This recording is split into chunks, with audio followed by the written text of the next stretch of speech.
Hello, everybody. We are continuing the conversation. Thank you so much for joining us. And you've just watched me talking to Ryan, and you've watched Isleen back in the conversation as well. And now we have another face from the world of mental health campaigning. Thank you so much for joining me, Steve. How are you? First of all, you're very welcome. And yeah, I'm doing all right. Yeah, things at the moment they're going in the right direction. Yeah, we were just talking about time zones and how refreshing it is to like not wait in the middle of the night or like random daytime. What has been the strangest time zone that you had to like have a meeting so far? So I've spoken to people in New Zealand and Fiji. I've spoken to one person in Fiji, and it's literally our night time and it's their morning. And when they have their camera on, it's literally bright outside, and you think this just is not normal because it's dark where I am, and they are. It's effectively their morning, so that's. I mean, it's a big time shift. Wow. It's yeah, but you know what? In a way, that's the blessings of this virtual world that we're in right now. Because like Absolutely, it's been one of the kind of positives of the pandemic to be able to just like travel the world from the comfort of your home. yeah, yep, absolutely. Yeah. So you mentioned Fiji and New Zealand so far. What's the furthest like place that you've had a conversation with in your campaigning?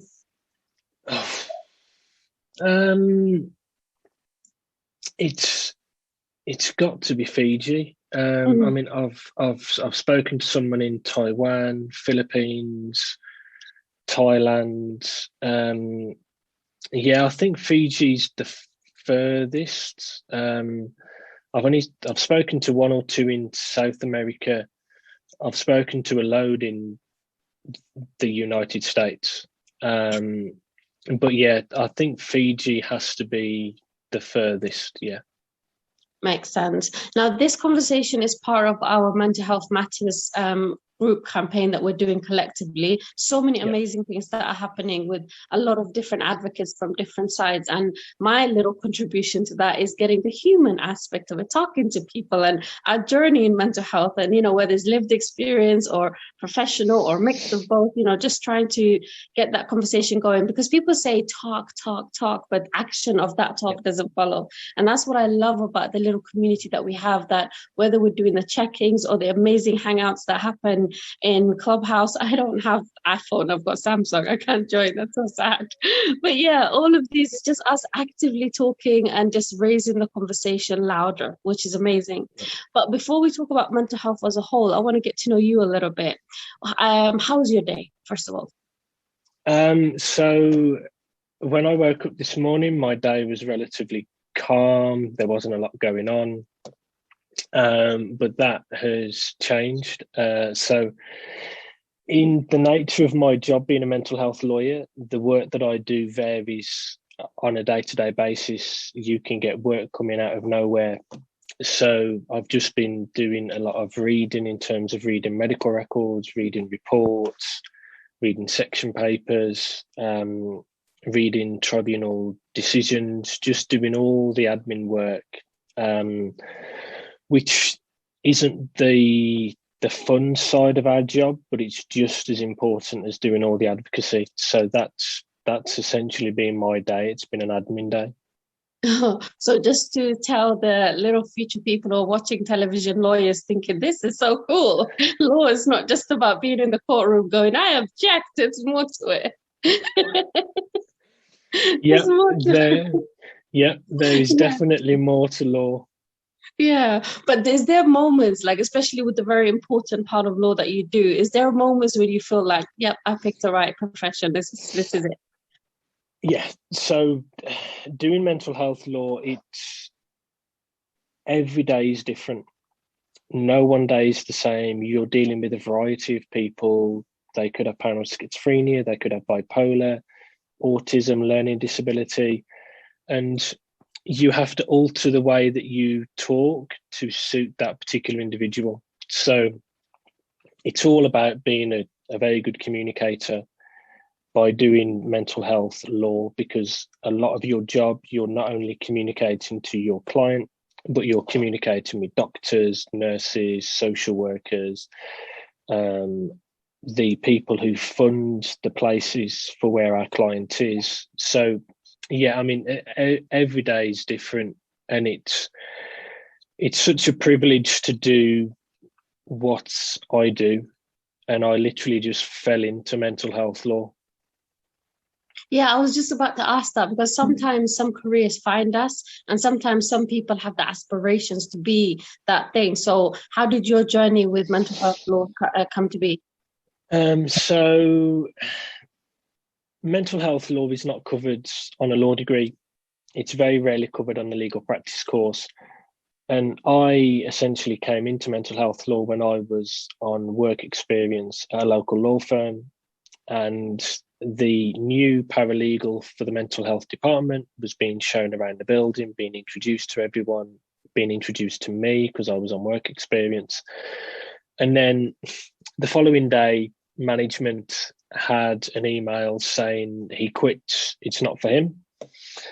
So then the management and the person who I was shadowing on work experience said to me, apply for it.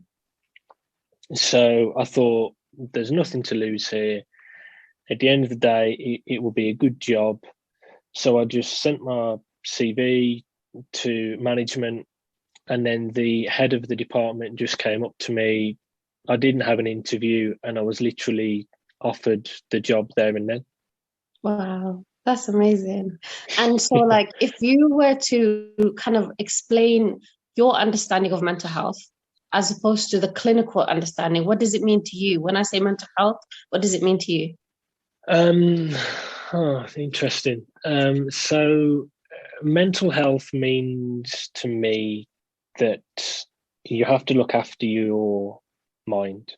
You have to look after you and not always put other people first, and take time for yourself to manage your own mental well-being, manage your own self-care, because I think a lot of the time people kind of distinguish between physical and mental health, but they are interlinked. There's no health without mental health. If you have poor physical health, it affects your mental health.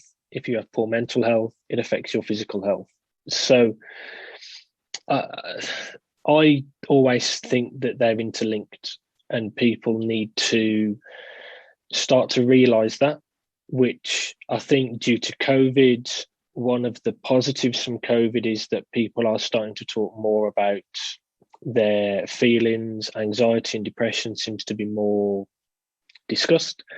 There's obviously still a lot of work to do in terms of the more serious diagnoses, in terms of schizophrenia, bipolar personality disorder. But yeah, I think mental health to me just means looking after yourself, and if needs be, you put yourself first at times, because if you don't look after yourself, how are you supposed to look after others? That's very true. It's one of those things that we can say it, but to actually do it, like when you look at parents and when you look at like campaigners, especially, you're doing so much for other people that sometimes you have to be reminded, hello, you matter too. So it's like, Yep. It's so important to find that balance. Yeah. So I wanted to kind of ask about your current campaigns. There's a lot of things that you're involved in, and to try and list them all, we'll have like a 2-hour conversation. But what key kind of like conferences or things are you involved in right now that are about mental health? Okay. So I run a podcast called Legal Wolf, which is dedicated to raise awareness around mental health, tackle the stigma on a global scale. And that's where I've connected with loads of people all over the globe who have come on the podcast and explained how mental health is perceived in their country and what they feel could be done to reduce the stigma. So we think of mental health the same as physical health.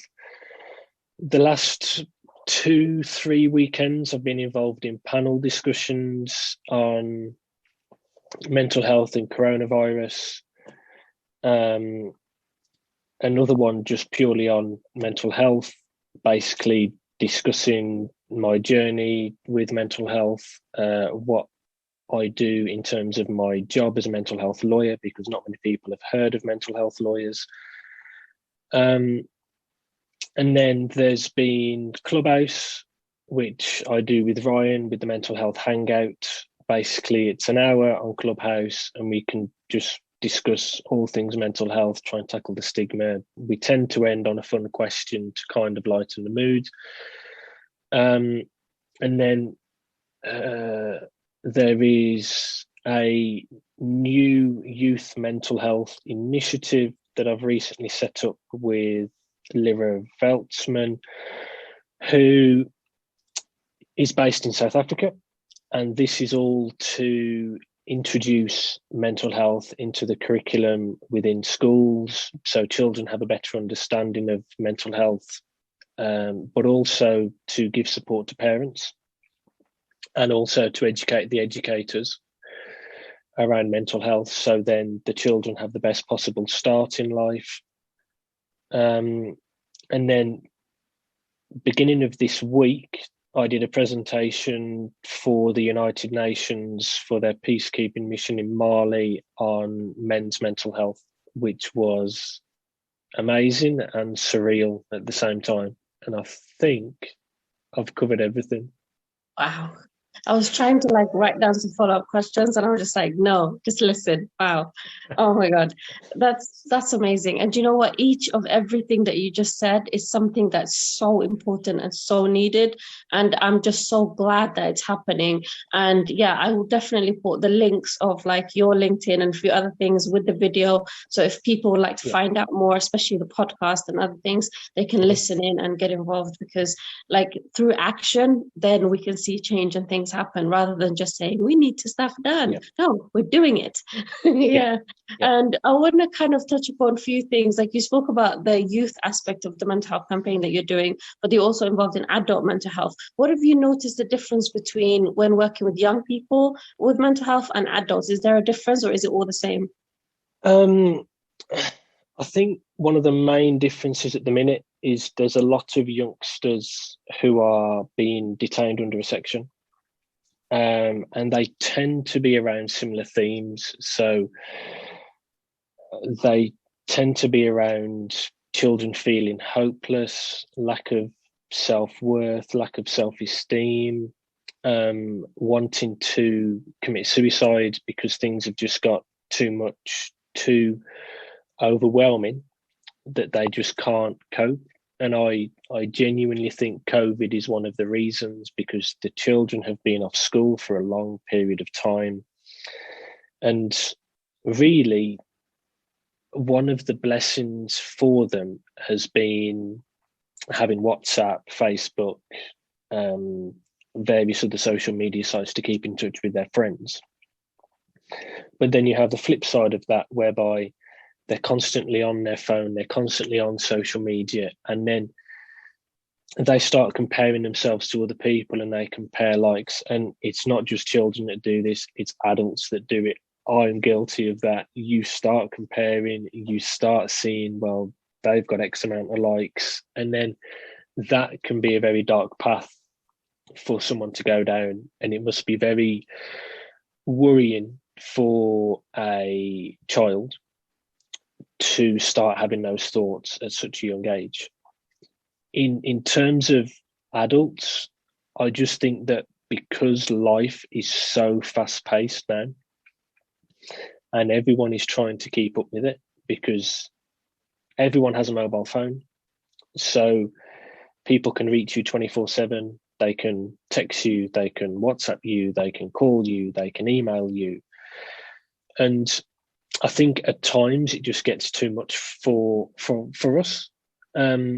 And that's where the mental breakdowns come in. And that's where you see people that have never been in a hospital before be admitted because it's just got too much. The one thing that I've learned to do is to kind of detach myself from the situation, because if you get too emotionally involved in it, it would effectively affect the way that you do your job. So you I try to detach myself from certain cases and just deal with the facts and the legal issues. Because if you don't, it will catch you up eventually. Yeah, I think that's a very, very key thing to mention, because I studied law, and on our third year, we had to like kind of start thinking about which area that we wanted to go into, and I wasn't sure. And I went into family law because I thought that would be really nice. I'll follow this, like, I went to do some work experience, and I saw like a situation where it was this private law firm where the firm decided to represent the person who caused the abuse because he could afford the retainer, but the other couldn't afford it, and legal aid was not something they offered. And I was sitting there thinking, but where the law, shouldn't you defend the justice? Like, it made no sense. So yeah, you have to have like a special ability to focus on the facts and detach yourself. So I respect that you said that. Is really, really important. Hard to do. Very hard to do. Yeah, it is. It is very hard to do. I definitely agree with that. Yeah. But have you ever had a moment where you just like were completely emotionally affected by a case or something, and it stayed with you? Not necessarily emotionally involved. I've been in cases whereby I've put a lot of work into it. I've instructed independent social workers to find accommodation. And then you see that individual is now out in the community and they're thriving and they're doing the best that they've ever done. But I don't think within the 10 years I've been in mental health law that I've been emotionally involved. I don't think, no. Yeah, I want to ask your thoughts on law in general, but something else that just popped into my head. Like, for example, the police crackdown bill, and like there was some policies about some parts about how if somebody, for example, assaulting a woman, get 5 years, and if you attack a statue, it's 10 years. Like, what do you think is like do you think our legal justice system as a whole is fair? Oh, I think what I would say on this is I think some of the terms when people get sentenced they're not necessarily appropriate for the particular crime. I mean, when they say life, for instance, you automatically think, well, it's for life. They're going to be in for the rest of their days and they're not going to come out. But that's not strictly true, is it really? I mean, life now tends to mean that they miss most of their formative and years when they are essentially going to be at the top of their game in their respective field. And then you come out when you're about 55, 60, when most of your life has gone. You've missed the opportunity to see your children grow up. Your children probably don't want to associate with you because you've been in prison for X, Y, Z. So I think the definition of life has changed over the years. I mean, in terms of some of the sentences for rape, I think the sentence for rape is lenient. In terms of sentences for other things like robbery, burglary, taking down a statue, I think sometimes they can be OTT, but are they trying to make a precedent to say, if you do this, then you will get that, so don't do it? Mm-hmm. I can understand it if they're doing it from that side of things. But in terms of, I mean, I think in my field with mental health law, mental health tribunals, there is a clear criteria that we need to follow. And if they don't meet that criteria, 9 times out of 10, that individual will be discharged. I think when the lines can get blurred is when you have a jury and you have some outstanding lawyers out there who are so convincing that they can literally flip a case from guilty to not guilty, which kind of makes the profession as good as it is. But I mean, for some sentences, I do think the length of time for being in prison is questionable. Yeah. And that's one of the other life campaigns that we need to have in the other conversations that we need to have. Yeah. Okay. I'm going to call this the random round. So these questions have no meaning. I'm just going to ask you random questions. Okay. First question is, have you seen Line of Duty? Yes. Okay. What do you think? So the latest season that has just finished. Yeah. I thought it was good up to about episode 6. Yeah. And then the last episode, you're thinking, what? After all this time. I mean, I wasn't really expecting that individual. It's just not a good fit. So I think it's like, what? Why? Yeah. Okay. And what was the last book you read that made you think? The last book I read. See, I'm not a reader, which is probably going to surprise a lot of people because I do law. But I can't remember the last book I read. I think the last book I read from start to finish was the last Harry Potter book. Nice. That's amazing. Yeah. That beats all the answers. All the other books can go away. Yeah, that's fine.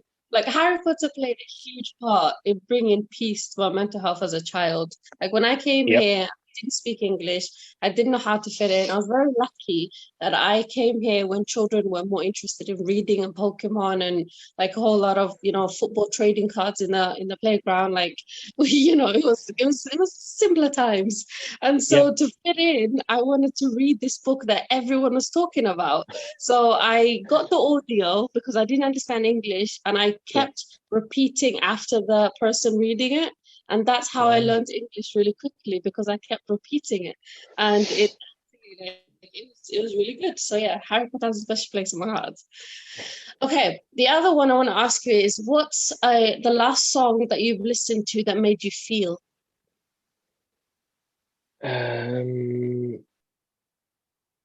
See, now this is fairly easy for me because whenever I want a song that makes me connect with my emotions, and people might be surprised with this choice, but it's R. Kelly, Believe I Can Fly.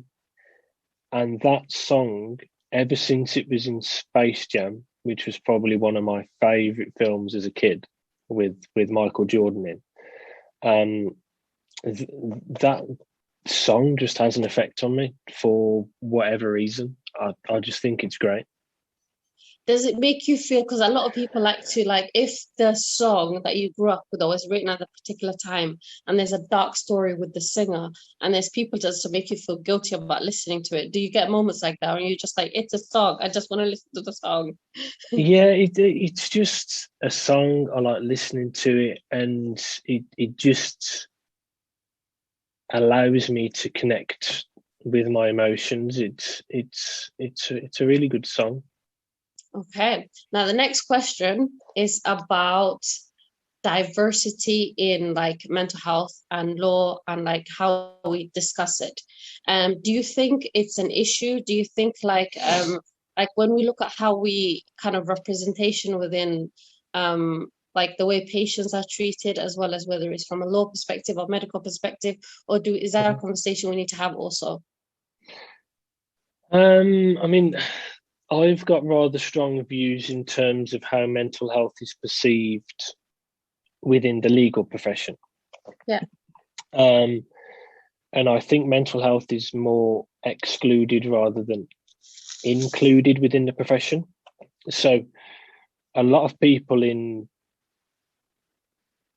the legal profession tend to feel that if they speak out that they're suffering with anxiety, they're suffering with depression, that they will be deemed weak, they will be deemed unable to do their job, and they will lose the respect of their fellow peers, which is why people don't talk out about it, because there is a gap between the employees and the management.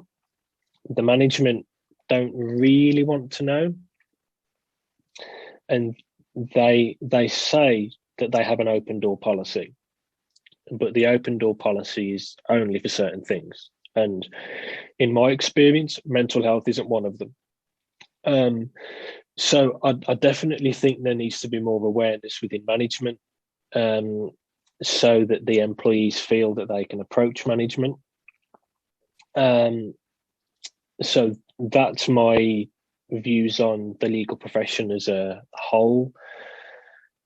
In terms of the way patients are treated within a hospital, you are always going to hear some stories of poor treatment. There's been some in the news recently whereby people have died, or they've been discharged from a community team, and then that individual gets overwhelmed, can't cope, and then commits suicide. So there will always be bad stories, but I feel that there is also quite a lot of good news stories that we don't necessarily hear, because within the media, good news doesn't sell anything, whereas bad news always sells. That has always sold papers for years, and that is why you only get bad news in papers. Or, as I spoke to somebody else, he called a newspaper basically an entertainment sheet. It is, and like it's kind of what sells. You're kind of catering to the chaos, and like that's wrong.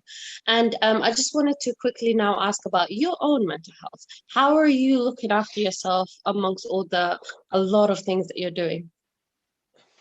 I guess it's just taking it day by day. I mean, now I'm obviously in a far happier and healthier place. I run my own company, 3 years qualified lawyer, and things, I now look forward to life rather than wishing it away.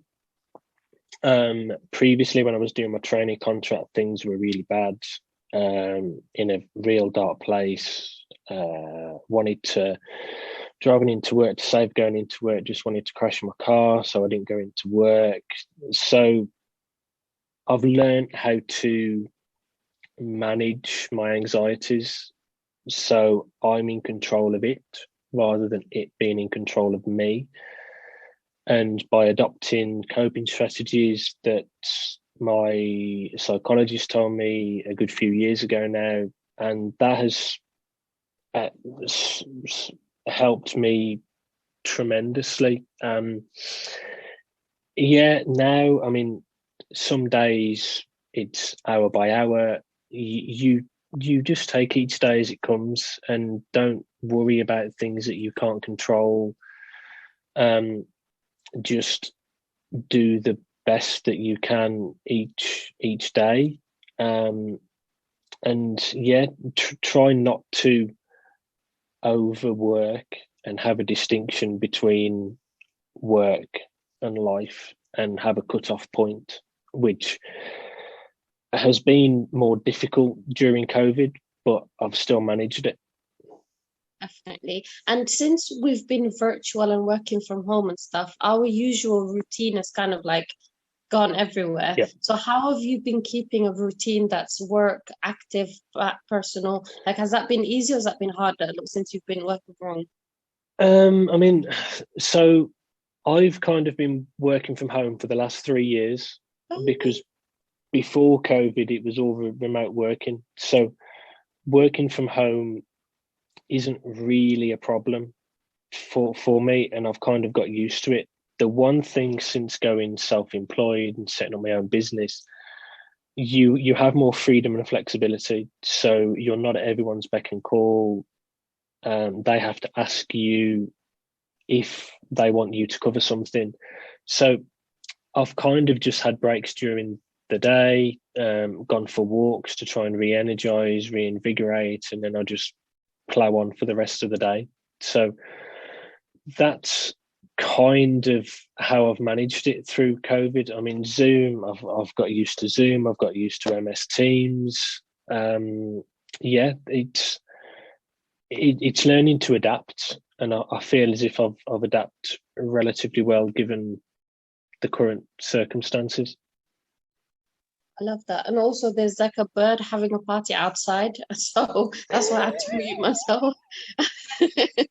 Like this is like we said, Zoom is great, but it's also a problem. The other day I was doing a discussion, and like there was a scaffolding like building work outside, and every time I would say something, that's when he chose to do the drilling, and I was like, why? It's almost like so yes, bad times too. To kind of like summarize now, because like there's so many questions that I have for you, but hopefully we'll continue in these conversations. There's more opportunities for us to have these dialogues. But to kind of like summarize these bits now, just to ask, what would you say to policymakers and people involved professionally in the medical side of mental health? I would probably say to listen to the patients more and give the patients more control over how they're treated, and don't just dismiss their views straight away. Explore their views, see if they can be managed on X medication or Y medication, which thankfully to the amendments to the Mental Health Act, that I think that there's well over 40 recommendations for amendment, which are making it more patient-centred. That would be certainly a step in the right direction. It's just, on a theoretical sense, they would all improve the Mental Health Act, but on a practical level, they would need to seriously think about how much they would need to invest within the Mental Health Act, because it will cost a lot of money to get it to where it needs to be. 100%. And what about communities or families that have got an individual or a person with lived mental health experience? To basically talk about your mental health, talk about your lived experiences, to talk to your family, so your family understand what you're going through. Because if your family don't understand what you're going through, how can they help you when you're going through a low period? So talk to family, talk to friends, because the more people with lived experience that talk about mental health, the quicker the conversation will be normalized. 100%. And if some people find that hard, from my culture anyway, when I first wanted to kind of talk about my experiences, I found it really hard because of like cultural practices and things that kind of have fear of the word mental health itself, because there's this idea of what it looks like. So if you're in that kind of situation, I would say to kind of find a community of people that, you know, make it okay for you to be, you know, or not okay, which is normal. And then also like the professional help as well. Like if family and friends and that side helps, doesn't work, then speaking to your doctor and like the other things kind of work as well. So that's really important. And just to close, kind of like I'm going to try to do the random bits again, and just going to ask, what is one thing that you would say to kind of like a campaigner who's not really sure about how to get started, but they want to work in the field of mental health and they've got all of these great ideas? Should they start new or should they join an ongoing campaign?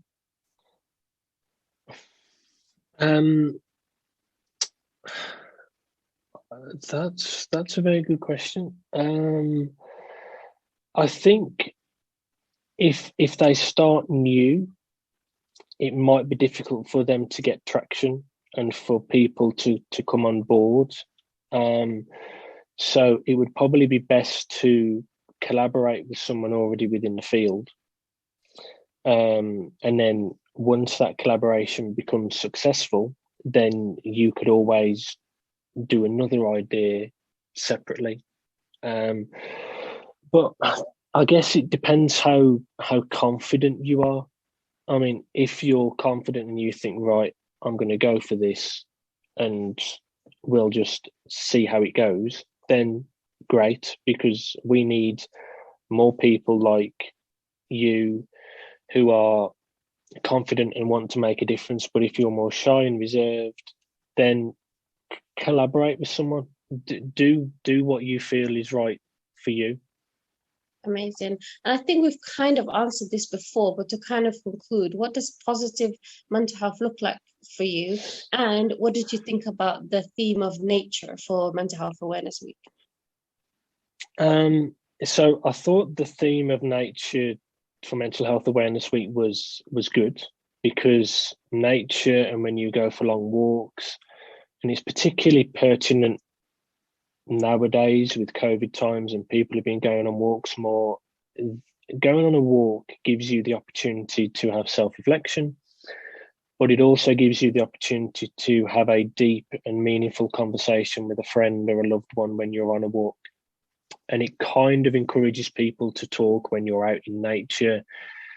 And when you have silent periods, you can just hear the wind blowing through the trees, you can hear the birds, and it kind of just takes you to a place which is calm, tranquil, and you just feel more relaxed.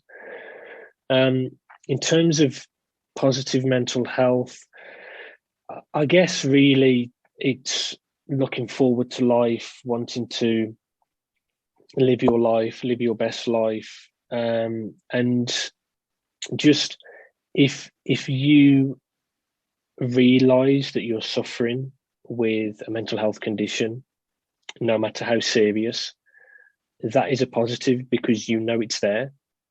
And then it's just about managing it, because they never go away. So if you can manage your mental health and you be in control of it rather than it be in control of you, then that is a positive sign. Amazing. And that's the official questions from my side. Now I'm going to pass it over to you. Is there something that you wish I asked you, but I didn't?